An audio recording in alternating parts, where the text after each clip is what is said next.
વડોદરાના SSG hospital ખાતે માંજલપુર વિસ્તારમાં રહેતા 57 વર્ષીય વ્યક્તિનું H1N1 ઇન્ફ્લુએન્ઝા વાયરસના કારણે મોત નીપજ્યું હતું.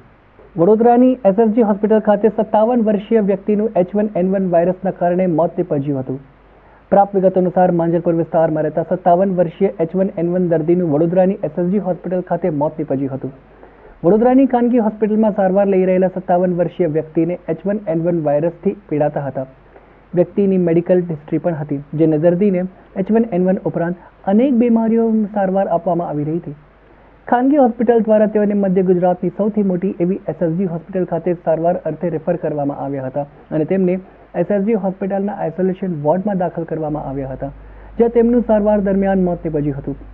57 વર્ષીય દર્દીનું મોત નીપજતા પરિવારમાં ઘેરો શોક જોવા મળ્યો હતો.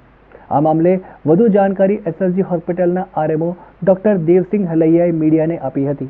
એટલી બધી કોમોર્બિડિટી હોય એટલે પ્રોગ્નોસિસ પુઅર રહે, બરોબર. અને આઈએસડી 10 વર્ષથી હોય, હોસ્કિન ડિઝીઝ એટલે તમે સમજો ને કે એ બહુ મોટી બીમારી કહેવાય. એ હોય એટલે એનું પ્રોગ્નોસિસ આવું જ હોય, બરોબર. આપણે પ્રયત્નો કર્યા હોય. અહીંયા તો 31 તારીખે દાખલ કર્યા અને 1 તારીખે એક્સપાયર થયા છે, એટલે ક્રિટિકલ કન્ડિશનમાં આવ્યા હોય અને સાથે સાથે છે તે વાયરસનું ટેસ્ટ કરાયો તો પોઝિટિવ આવી ગયો.